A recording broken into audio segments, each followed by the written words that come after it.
तो अगर आपके भी बिजली के बिल पे कुछ इस तरह से सब्सिडी हासिल करने के लिए आपको क्यूआर कोड स्कैन करने को कहा जा रहा है, आपके बिल के हिसाब से जितनी आपके बिल पे सब्सिडी बनती है वो आपको यहाँ आपके बिल पे शो होगी। और अगर आप ये सब्सिडी हासिल नहीं करते तो फिर यही अमाउंट आपके अगले माह के बिल के साथ लग कर आएगी। तो आपने ये सब्सिडी हासिल कैसे करनी है, तो उसके लिए आपके मोबाइल में क्यूआर कोड स्कैनर होना चाहिए, या आपने प्ले स्टोर से क्यूआर स्कैनर एप्लीकेशन को इंस्टॉल कर लेना है, या फिर आपने किसी आईफोन या फिर एंड्रॉयड मोबाइल से अपनी स्क्रीन को अपने मोबाइल की सेटिंग के हिसाब से ऊपर से नीचे की तरफ करना है। मोबाइल स्क्रीन को ऊपर से नीचे की तरफ करने के बाद आगे यहाँ मेरे मोबाइल में ये स्कैनर है, तो मैं इस पे क्लिक करता हूँ।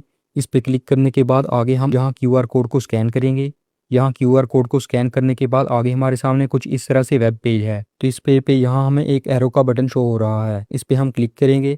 इस पे क्लिक करने के बाद आगे हमारे सामने कुछ इस तरह से मीटर ओनर की डिटेल शो होगी, यानी जिसके नाम पे ये मीटर है उसकी डिटेल हमें यहाँ शो होगी। तो इस पेज को मैं स्क्रॉल डाउन करता हूँ। पेज को स्क्रॉल डाउन करने के बाद यहाँ आपका नंबर इंटर होगा, लेकिन अगर ये आपका नंबर नहीं तो फिर आपने यहाँ अपना नंबर इंटर कर लेना है। उसके बाद नीचे है सेंड ओटीपी टू मोबाइल, इस पे हम क्लिक करेंगे।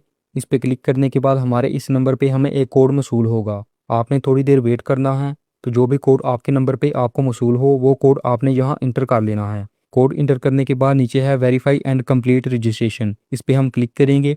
इस पे क्लिक करने के बाद यहाँ आप देख सकते हैं रजिस्ट्रेशन सक्सेसफुल, यानी इस सब्सिडी के लिए हमारी रजिस्ट्रेशन हो चुकी है और नीचे इसका स्टेटस हमें वेरीफाइड भी शो हो रहा है। तो ऐसा करने के बाद ये इजाफी अमाउंट आपके अगले माह के बिल के साथ लगकर नहीं आएगी। तो इस तरह से आप भी इस सब्सिडी